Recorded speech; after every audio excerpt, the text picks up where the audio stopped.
Hello, I'm Chris Bednark from the OSFM's Division of Personnel Standards and Education, and in this episode of Training Shorts, we're going to go over the process for uploading PDFs to the portal. Let's start with the task books that can be found on the OSFM's public website.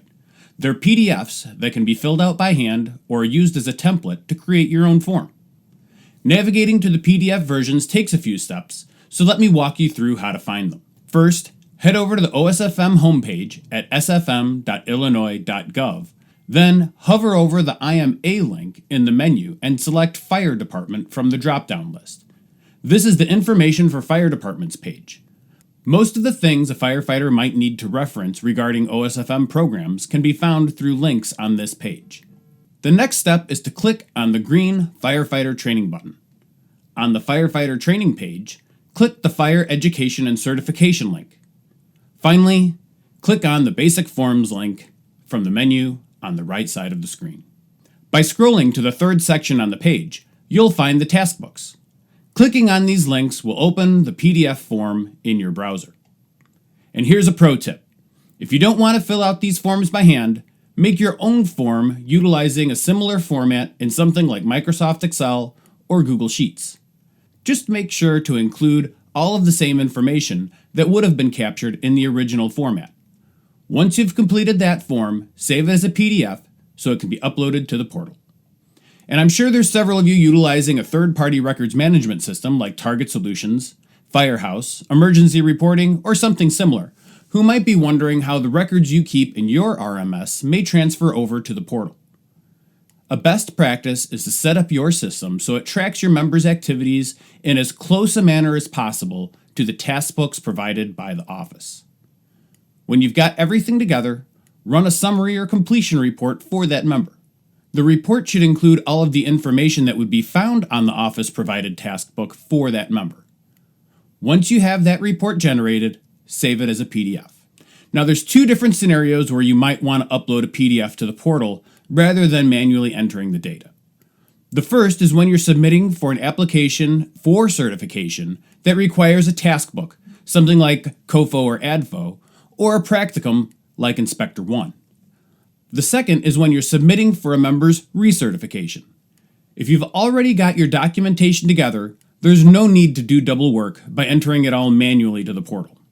First, when uploading a PDF, please only submit one report per member. It's done within the application for certification or the member's training file, but just make sure that the report only contains information for that member. The process for uploading a PDF is the same regardless of why you're doing it.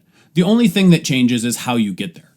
Let's say you're applying for a new company fire officer certification for one of your members. You'll go through the application process as you normally would for any other certification. Once you've got the basic portion of the form complete, click Save. This populates a new section onto the screen. By selecting the Attach Files button, we'll see a blue paperclip. Clicking on the blue paperclip will allow you to attach the PDF of the proficiency log sheets from the COFO taskbook. Once the file has uploaded, it will show in the blue row under Document Name, and you can click on the Submit for OSFM Approval button. That will send it off to us for review.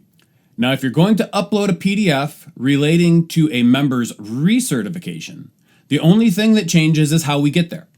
Starting with the roster, select the member you're dealing with and click the blue training link in their row. Once their training file has opened, scroll to the certification section. Click on the Taskbook, Tally Sheets, and Research link in the second to last column in the row for the relevant certification. Changes are afoot around the office, but whatever happens, a similar link should still exist in the same neighborhood. Clicking on this link will bring you to the reporting page for that member. It will show their history, if there is any, otherwise it'll be blank. Assuming this is your first rodeo with this member, we'll click on the green New Recertification button on the right side of the screen. This time, you'll only be prompted to add the employing fire chief since you're already working within that member's training file. Once the chief is entered, click Save. Things should be starting to look a little familiar. Click the Attach Files button, click the paperclip, select and upload the PDF, and click the Submit for OSFM Approval button. And just like that, we've covered how to upload a PDF to the portal. If you found this training helpful, make sure to like the video and subscribe to our YouTube channel so you don't miss anything. There are also links on the OSFM webpage to assist you in navigating to these tutorial videos. If there's a topic you'd like us to cover, drop a note in the comments or send me an email at christopher.bednarik@illinois.gov.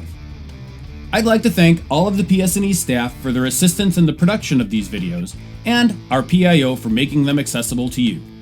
Be well, and thanks for stopping by.